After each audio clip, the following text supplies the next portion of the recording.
Oi, Carla. Boa tarde, Inês. Boa tarde, todo mundo. Boa tarde, tudo bem? Tudo jóia. Que bom. Como eu estava dizendo aqui, nós vamos começar então a fazer mais uma conversa, né, das nossas conversas semanais do grupo. E hoje nós estamos assim muito felizes mesmo de receber você, né, como a nossa parceira aqui na conversa e nossa recentíssima mestra em educação, né? Defendeu sua dissertação de mestrado na semana passada, de uma forma brilhante, uma forma que mobilizou a todos, né, que assistiram à sessão de defesa. E a Carla é professora de História na Escola Básica, ela é graduada em História e graduada também em Pedagogia pela Faculdade de Educação da Unicamp e mestra pelo programa da pós-graduação em Educação da Unicamp. Então é isso, Carla.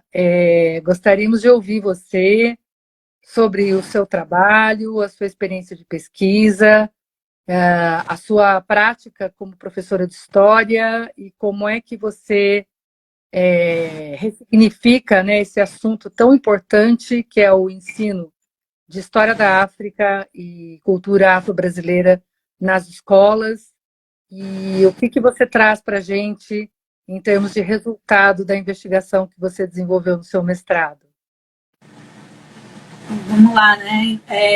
Eu acho que, assim, primeiro é meio, assim, difícil pensar que ainda é um tema tão importante, tão necessário de ser falado e de ser pensado, né? Que é a questão do ensino de história da África e toda a repercussão que ele remete à sociedade, né?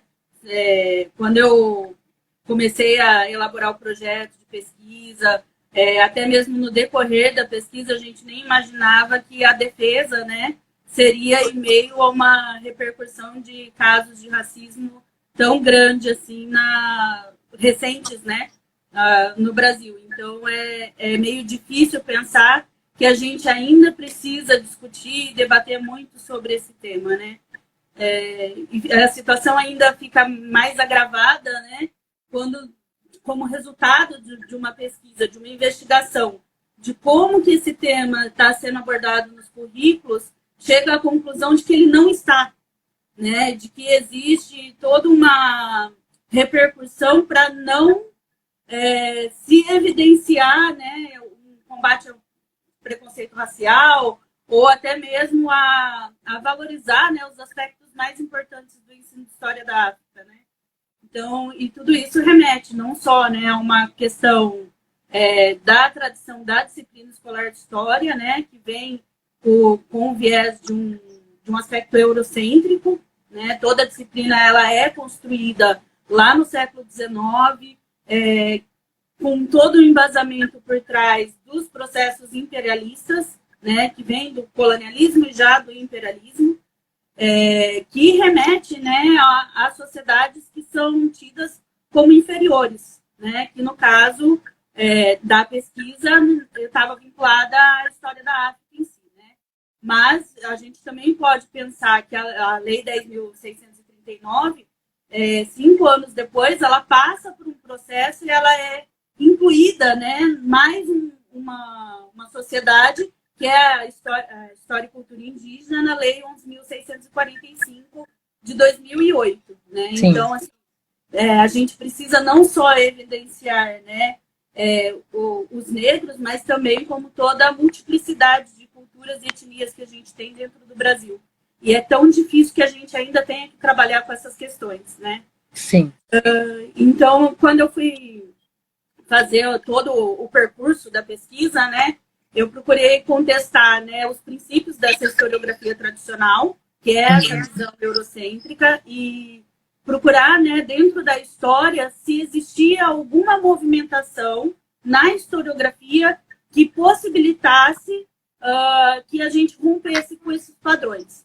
E aí, Uhum. nessa investigação, por meio do movimento panafricanista, a gente chegou à ideia de afrocentricidade, né, que é uma ideia defendida, ela inicia lá na ideia do Cheikh Anta Diop, né, que é um pesquisador do ensino de história da África, que vai trazer as ideias, né, de que até o Egito ele é pensado como um povo branco, né, que não está dentro do continente africano, nada disso. E aí a gente chega no conceito de afrocentricidade, que é estabelecido pelo Molefe Assange, e é onde a gente tem essa busca por evidenciar não só a história da África, mas de todos os povos que estão sendo subalternizados. E aí, partindo, né, da perspectiva do professor Ivor Woodson, eu trouxe o conceito de refração, que permite a gente identificar, né, como que essa proposta está sendo trazida em diferentes níveis no currículo, né? Então, tanto a nível nacional quanto a nível estadual e tanto ao nível das práticas narrativas, né? Para isso, eu entrevistei professores da educação básica, principalmente do ensino fundamental nos anos finais e do ensino médio, e 2 formuladores da Base Nacional Comum Curricular. A pesquisa ela se focou, né, entre os anos de 1996 até 2016, né, pensando, né, que na importância da Lei de Diretrizes e Bases e na proposta curricular nacional, né, apesar de não serem políticas que foram criadas já com a existência da lei, elas ainda remetem, né, à importância de se valorizar a diversidade, de se trazer, né, todo esse multiculturalismo que existe. E aí, depois, a ideia foi analisar, né, primeira e segunda versão da Base Nacional Comum Curricular e a proposta curricular do Estado de São Paulo. A partir daí, foi feita uma justaposição, né, entre as narrativas dos professores e essas políticas curriculares, onde foi possível evidenciar que, de fato, a Lei 10.639 ela ainda carece de muitos pensamentos, muitas propostas, e de ter uma observação maior sobre ela dentro das propostas curriculares. Por exemplo, se a gente pegar a proposta curricular do Estado de São Paulo, né, lá em 2011, é possível ver que ela nem mesmo cita a lei, né? Ela fala da importância de se ter uma diversidade, mas ela não chega a citar a lei. Se você for olhar o que é proposto para ensino para os alunos, né, também é possível identificar que a África lá está numa visão secundária, né? Ou na questão dos povos que foram escravizados, que vieram para cá em condição de escravidão, ou na questão da dominação, né? Muito pouco se vê sobre a questão da luta, né, dos movimentos negros e da tentativa de se valorizar a cultura, né, do ensino de história da África. Então, são questões para se pensar. E aí, quando a gente chega nas propostas mais recentes, né, como a Base Nacional Comum Curricular, por exemplo, a gente vê também uma falta de valorização dessa questão do ensino de história da África. Porque a versão inicial, que foi pensada em 2015, apesar dela ter recebido uma série de críticas que precisava de um teor de melhora e tudo mais, ela ainda era uma base que estava pautada numa questão de um olhar diferenciado para o ensino de história da África, né, e para a valorização da cultura afro-brasileira. Né? Ela trazia a ideia de mundos, né, e né, dentro dessa ideia de mundos, a gente tinha lá os mundos tanto africanos e afro-brasileiros, quanto a questão dos mundos ameríndios, né, que é a valorização indígena também. E aí essa base sofreu uma série de desconstruções dentro da comunidade disciplinar de história. Muitas foram as críticas estabelecidas para a proposta curricular. E aí veio uma readequação e na segunda versão da base, que é a versão de 2016, a gente já tem um rompimento com essa estrutura da visão de mundos, e todo um processo de voltar ao modelo quadripartite da história, que é aquele modelo tradicional que nós já conhecemos, né, de história antiga, Idade Média, moderna e contemporânea. Né? Carla, a sua pesquisa, além de muito interessante, ela é assim completamente necessária, né, para os tempos que nós estamos vivendo.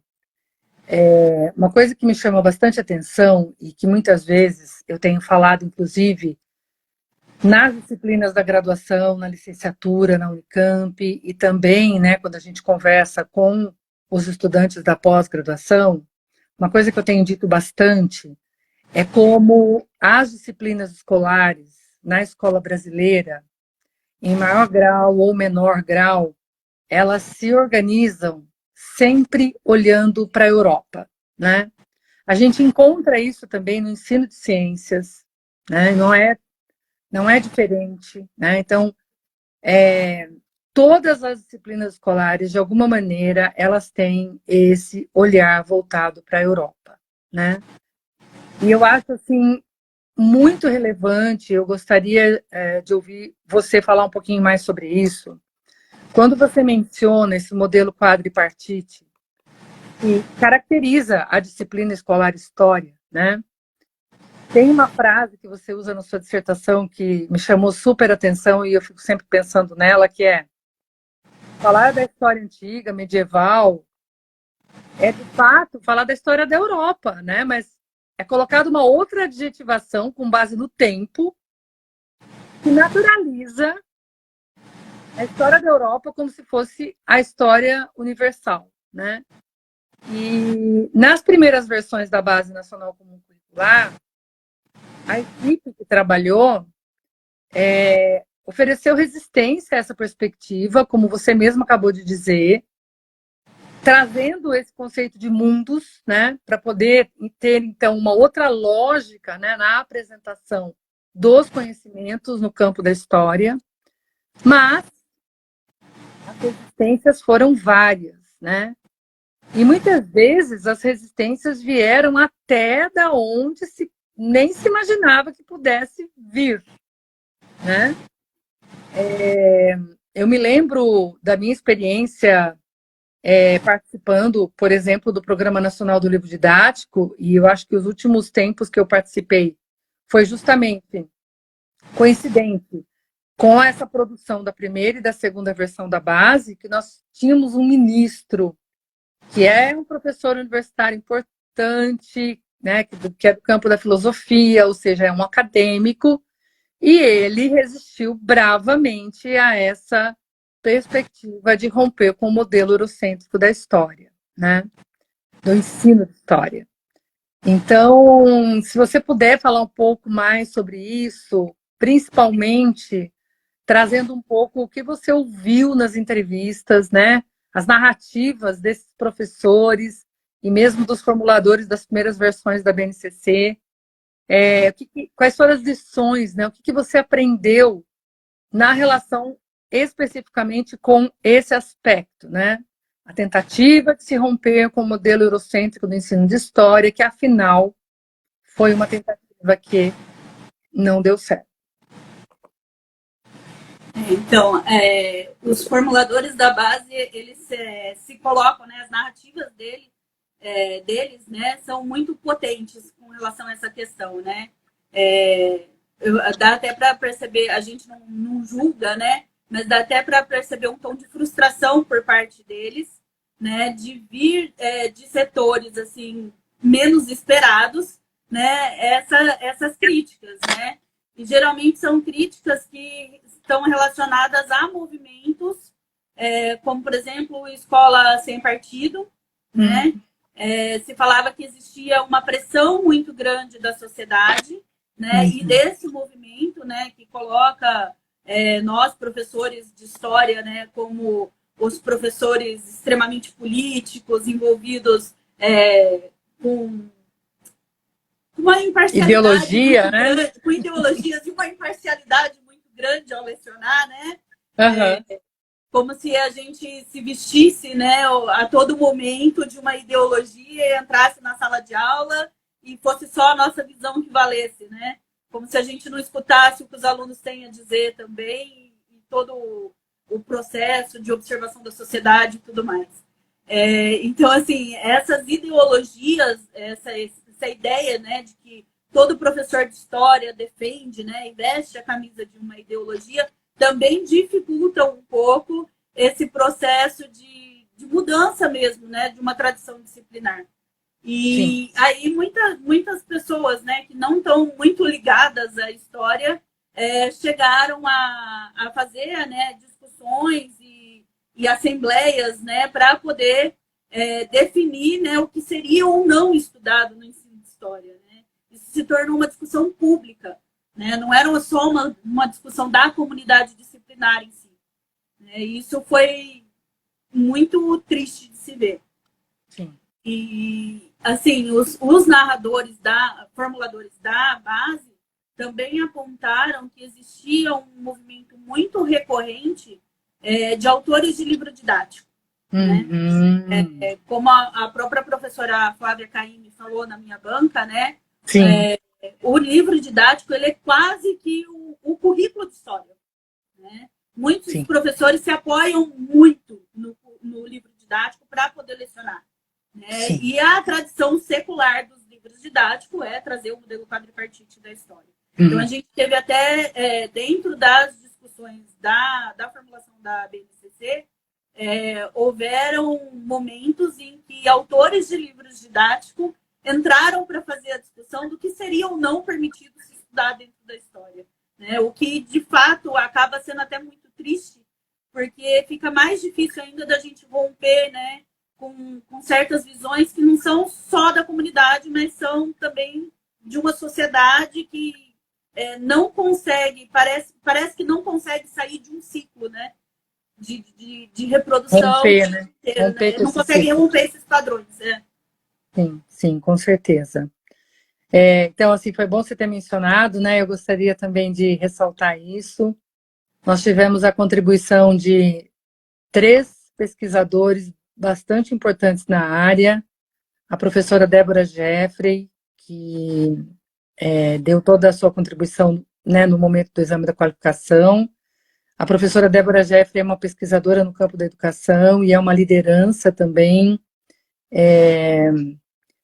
Aí nós tivemos a contribuição do professor André Paulillo, né, historiador e também pesquisador do campo da história da educação, e a contribuição da queridíssima professora Flávia Caymmi, da Universidade de Passo Fundo, que tem uma relevante e densa, né, experiência investigativa, experiência de formação de professores de história, e também ela tem uma experiência no campo das políticas públicas educacionais, especialmente no que se refere ao ensino de história, né? Então, eu acho que também no desenvolvimento da sua pesquisa, né, a oportunidade de interlocução com esses colegas foi, assim, muito rica, né? E eu tenho a impressão que todos nós aprendemos demais, assim, ao ouvir, né, o que eles comentaram e trouxeram de discussão e de contribuições, né, no caminho aí, né, do seu trabalho, né, da sua pesquisa. Foi muito bom mesmo.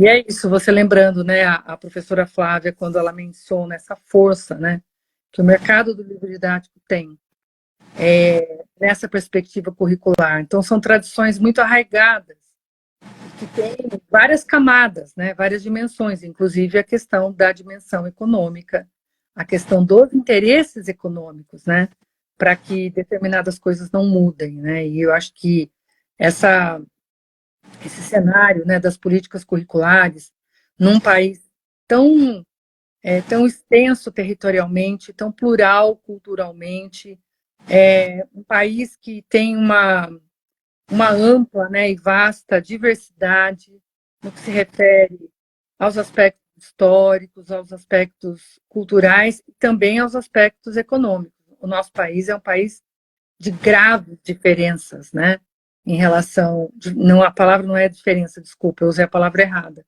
Nosso país é um país de grave desigualdade, né, social, provocada pela desigualdade econômica. E, então, assim, como é difícil, né, em toda essa maquinaria, romper com as tradições em relação às políticas curriculares. Há muito interesses em jogo, muitos interesses pautados E é interessante, né, Carla, que você mencionou aqui a contribuição teórica do professor Goodson, que também é um historiador.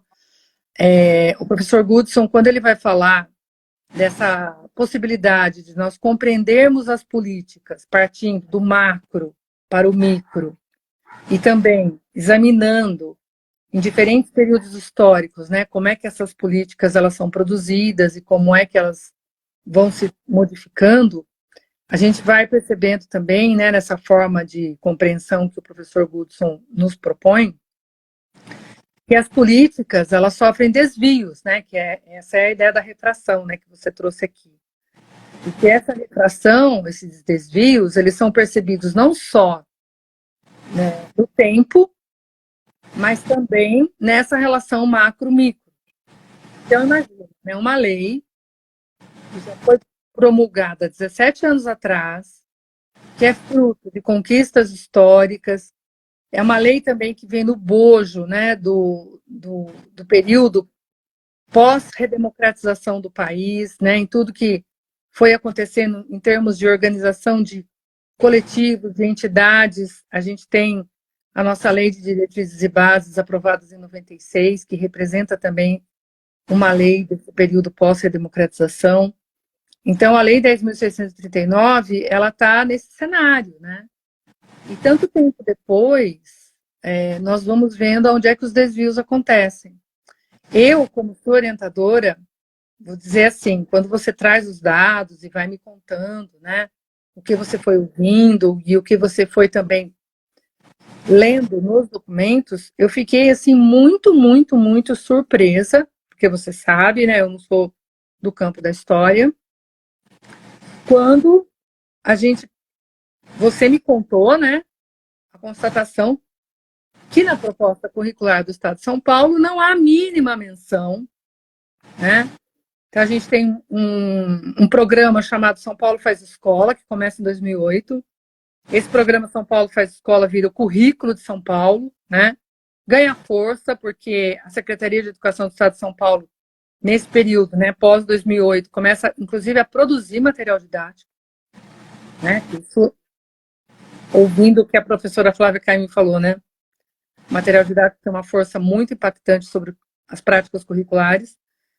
E aí a gente vai ver, né, como você mesma analisou lá nos documentos, que tem uma menção, assim, muito vaga em relação à diversidade, ao respeito e etc., mas não tem minimamente uma pauta voltada à questão da história da África e da cultura afro-brasileira. Não há, né, essa preocupação nem implicitamente, né? Nem nas entrelinhas, um pouco nas entrelinhas, né? Com esse tema que é tão importante na história de um país como o nosso, que é um país colonizado, né? Da forma, né? O Brasil, né? Como ele se institui, ele é um país colonizado. No seu processo de colonização, a subjugação, né, desses povos, dos povos africanos, também dos povos indígenas, foi o ponto central, né, dessa vida, né, vamos dizer assim, do brasileiro, da brasileira, né, no decorrer da história. Isso é tão importante a gente pensar. E aí a gente tem um movimento em nível nacional, durante o governo trabalhista, que se perde nesse nível intermediário, que é o governo do Estado de São Paulo, porque você acaba focalizando a sua pesquisa no Estado de São Paulo. Eu estou falando isso por quê? Porque, assim, eu acho que a sua pesquisa, ela dá margem a várias outras pesquisas, né? Eu acho que ela abre portas para várias outras agendas de investigação. Então, a gente acabou de saber, né, de uma forma assim, muito dura, entramos em contato, por exemplo, com aquele episódio que aconteceu em Porto Alegre. E aí eu fico pensando, né? É um estado que o seu estudo não abrangeu, talvez outra pesquisa pudesse desenvolver um estudo, né, voltado para as propostas curriculares estaduais no Rio Grande do Sul ou até em outros estados, e que a gente pudesse talvez assim refletir um pouco, né?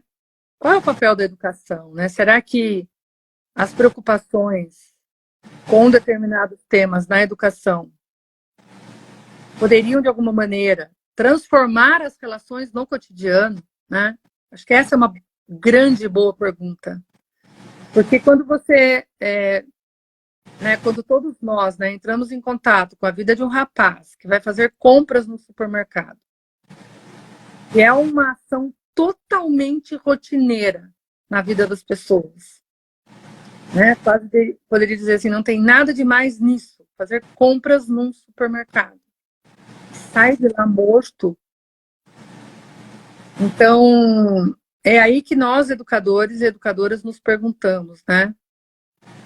Qual é o impacto que a educação pode ter no cotidiano da vida das pessoas? Como é que a educação pode mudar as práticas? As práticas nas atividades mais rotineiras, no convívio na cidade, nas ruas, né? No convívio social, minimamente isso, né? Então, só para fechar um pouco assim essa minha fala, né, nesse sentido, eu fico pensando mesmo que a sua pesquisa, ela abre muitas janelas para a gente pensar muitas coisas, né? Ou também quando a gente vai lá para as estatísticas e vê a quantidade de jovens negros que são mortos pela polícia, né? Essas estatísticas, elas são estatísticas que existem há muito tempo. E aí, trazendo a ideia do nosso querido patrono Paulo Freire, né, de esperançar, né?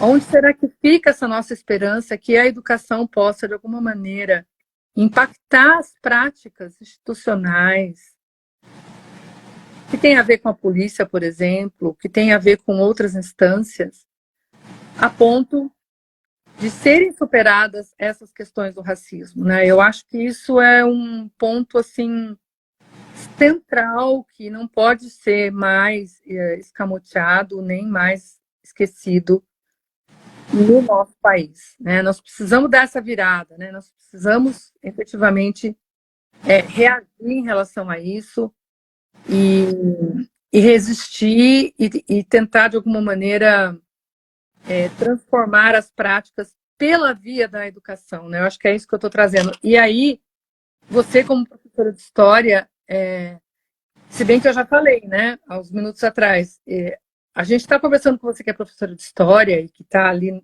né, super imersa nesse assunto, mas a gente também não pode esquecer que professores de ciências, professores de matemática, professores de línguas, professores de arte, todos e todas, né? É necessário que essa pauta seja geral, né, de todos os educadores, né? Eu vou passar um pouquinho aqui os comentários e vou destacar algumas perguntas. A Beth Rampini, queridíssima, que está aqui também conosco, né? Tem muita gente que está aqui. A Ana Gabriela, o Fernando Leucino, querido, sabe como eu gosto de você. Fernando Leucino, já falei dele na semana passada, né? Acho que uma hora o Geprana vai ter que fazer uma live com o Fernando também. Ele é professor de História no Colégio de Aplicação da Federal de Santa Catarina, sempre acompanha o nosso trabalho. O Toninho, né, que já foi também nosso interlocutor aqui numa live semanal. O Henrique, o João, o Eduardo, a Fernanda Quimentão, Paola, desculpa se eu estou esquecendo o nome de alguém, a Amandinha, o Rafael, né, companheiro, e vários outros participantes que estão aqui, educadores, que eu agradeço muitíssimo a presença nessa tarde de hoje, pessoas que eu estou conhecendo agora e que eu fico muito feliz de ver que estão seguindo o nosso grupo. A Verônica, né, nossa querida parceira das Ciências Sociais, lá no Unicamp. Então, agora eu vou destacar, né, as perguntas que eu disse que eu ia destacar. A Beth escreveu assim que é tão importante nos dias atuais uma pesquisa que ouça a voz dos esquecidos, a história da África por muito tempo foi apagada. E aí ela te pergunta, Carla, qual foi a narrativa que mais te tocou nesta pesquisa? E eu já vou emendar com outras perguntas, tá? Para você já ir pensando aí. O Gelindo também, né, nosso querido integrante do grupo, a partir do lugar dele, da educação matemática, ele fala, sou da área de matemática, eu gosto muito da etnomatemática, porque ela procura mostrar e valorizar a matemática dos esquecidos. E o seu queridíssimo colega Eduardo Mantovani, professor de História como você, ele fala que essa pesquisa é importante e atual, a escrita da história é orgânica e constante, a ruptura com a história eurocêntrica euroeua-cêntrica, ele diz, é fundacional nos tempos atuais. O Fernando Leucino diz, né, a ANPU foi uma das instituições que levantaram a bandeira com o excesso de África e povos indígenas da BNCC. É isso mesmo, Fernando. É difícil lidar com o fogo amigo, né, Carla? Muito pertinente essa colocação do Fernando. O João Henrique disse, Carla, você concluiu sua pesquisa no recorte temporal do brutal assassinato de um homem negro, que é o Beto Freitas. No seu texto você traz estudos que sinalizam a importância do combate ao racismo. O Gerindo diz, é muito difícil para uma pessoa que não é branca, é pobre, não tem títulos acadêmicos e ainda não se enquadra no padrão de beleza, é visível os preconceitos, o racismo.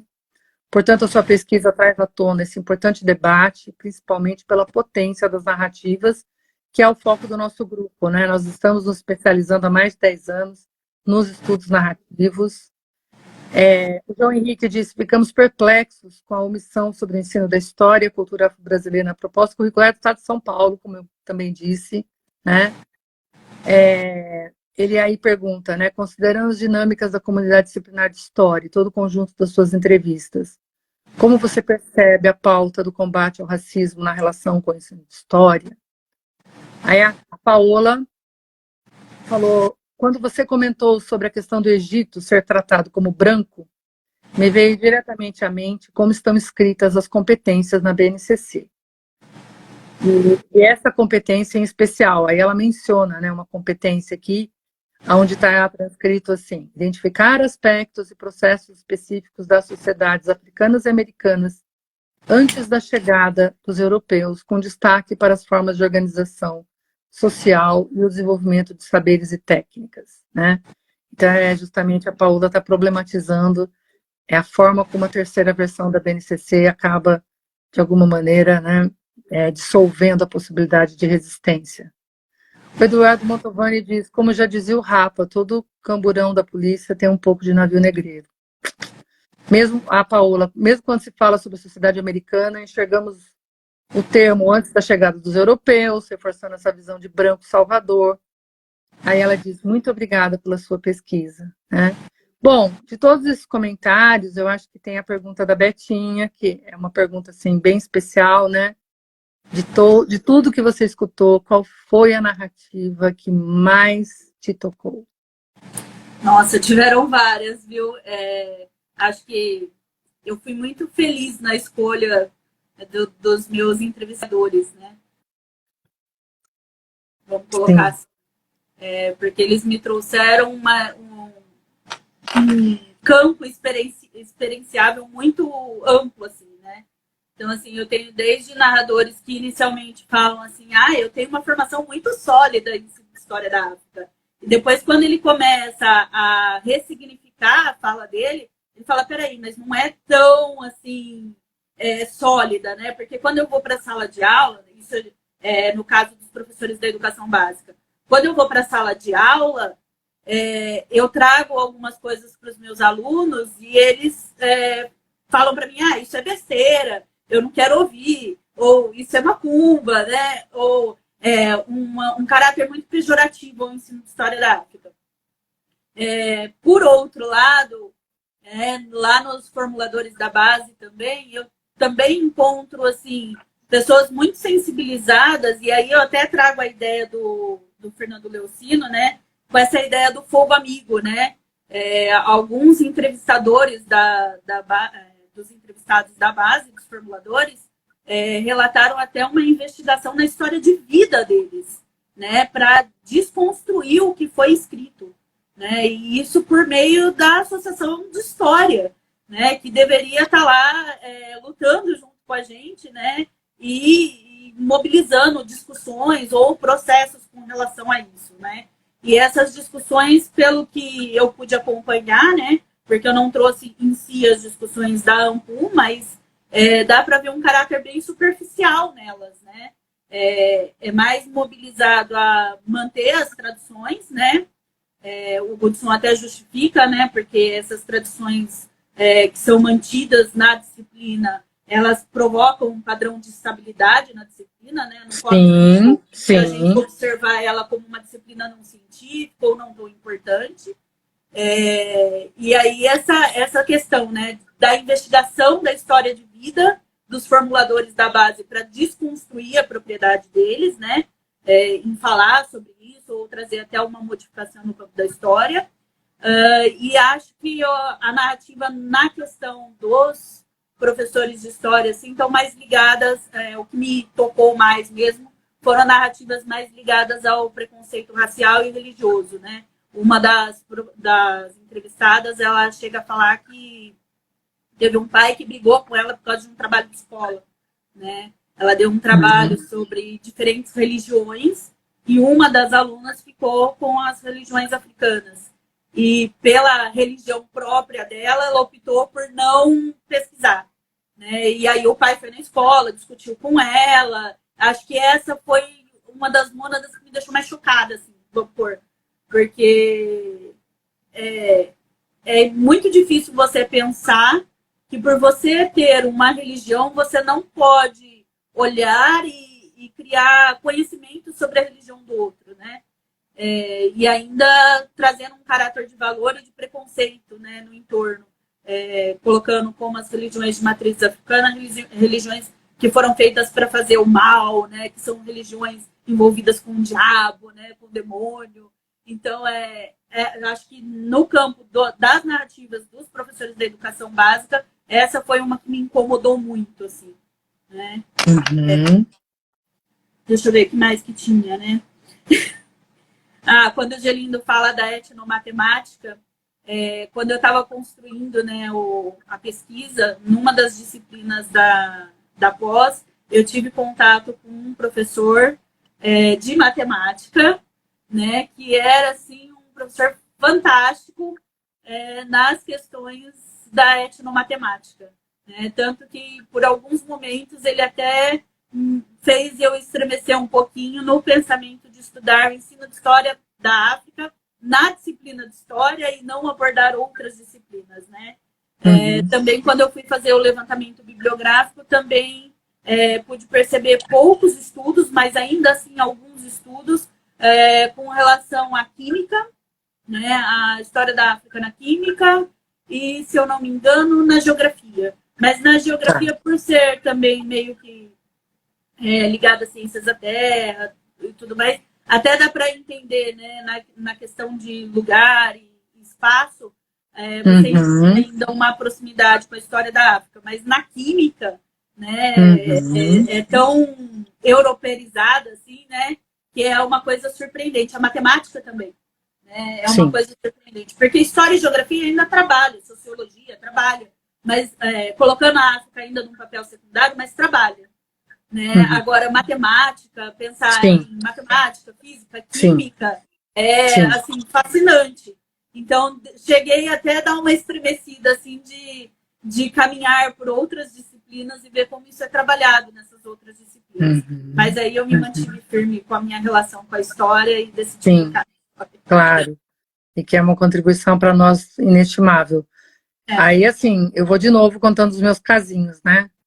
Eu acho que eu até já contei aí em alguns lugares, mas, enfim. Bem no final da minha participação no Programa Nacional do Livro Didático, isso está localizado no tempo, né? Num período, assim, quase que imediatamente anterior ao golpe, né, que a presidente Dilma Rousseff sofreu, nós tivemos uma reunião no Ministério da Educação, o comitê, né, do Programa Nacional do Livro Didático, onde o grupo que estava ali era um grupo que tinha 12 integrantes, as 12 disciplinas escolares do ensino médio, né? Cada colega representando uma disciplina. E a professora que nos coordenava, né, a queridíssima, também uma referência para todos nós, a professora Eugênia Salles, da UFMG, ela, nessa ocasião, ela pautou de uma forma assim, bastante direta a obrigatoriedade, porque é lei, né, desde 2003, e aí nós já estamos falando de uma coisa que aconteceu lá para 2016, isso que eu estou contando. Ela pautou que, olha, os conhecimentos escolares de todas as disciplinas precisam mobilizar temas e conceitos que envolvam também a história da África e a cultura afro-brasileira. E aí eu me lembro que foi uma situação que me marcou muito, eu sempre conto essa história, que a colega que estava naquela reunião, representando a física, ela deu um pulo na cadeira, assim, ela fez ela teve uma exclamação, assim, e declarou, não, na física não tem como. Né?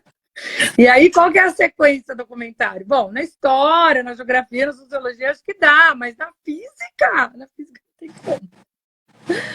E aí, assim, os conhecimentos escolares do campo da física, que são, assim, no ensino médio, né, newtonianos, né, a gente está falando especificamente da física newtoniana, lá no campo da ótica, tudo bem, vai mobilizar Descartes, mas, quer dizer, saiu da Inglaterra e foi para a França, né? E aí, essa colega que eu me refiro, assim, uma pesquisadora na área de ensino de física, muito experiente, muito importante, muito, né, assim, uma formadora de professores, mas está tão naturalizado, tem alguns conhecimentos em algumas disciplinas que não dá para ser de outro jeito, né? E muitas vezes provoca susto, né? Ah, como? Na física não dá para ser assim, né?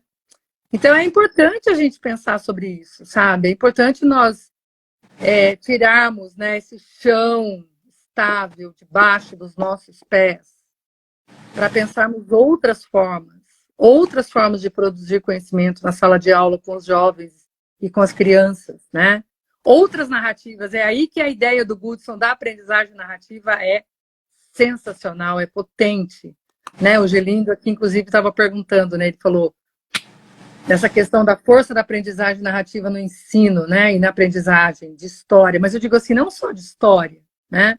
Pensar um currículo que considere a história de vida dos jovens, das crianças que estão ali presentes no processo de ensino-aprendizagem, é também mobilizar outros temas, conceitos, valores, né? E isso, sem dúvida nenhuma, eu acredito com base na minha experiência de quanto tempo? Nem sei, mais de 30 anos.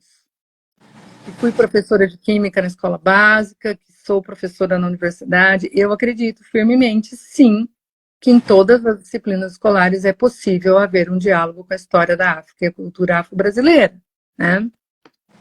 Então é essa esperança, né, freiriana que a gente precisa levar em frente, né? E quando na universidade a gente conversa com os meninos na licenciatura, a gente leva em frente essa perspectiva, né? O João Henrique, nosso queridíssimo professor de física aqui presente, que eu acho que também concorda comigo, ele falou, quando você estava falando da questão das religiões, né? Ele apontou muito bem, e a gente sabe que o João é um especialista nisso, né? Ele falou sobre o racismo religioso, né? O panteão dos deuses e das deusas gregos e gregas são amplamente aceitos na nossa cultura. Enquanto as divindades africanas, como os orixás, são demonizados, né? Então, sem dúvida, são práticas naturalizadas que precisam, que demandam movimentos, né, de resistência, movimentos coletivos, né, nas escolas, em todas as instâncias. O Henrique também aqui está falando, né, o trabalho da Carla é muito forte, para nunca esquecermos que o currículo é, sim, uma construção cultural, histórica, é lugar de luta. Maravilhoso, Henrique, adorei, muito bom mesmo, né? Bom, minha querida, nós temos, assim, acho que menos de 10 minutos, né, para não acontecer como na semana passada, que o Instagram jogou a gente para fora. Então, eu queria saber, assim, o que você gostaria, ao concluir aqui a nossa conversa, né, de destacar e, assim, até como é que você convidaria os presentes e os que vão assistir o vídeo depois, como é que você convidaria as pessoas a ler o seu trabalho?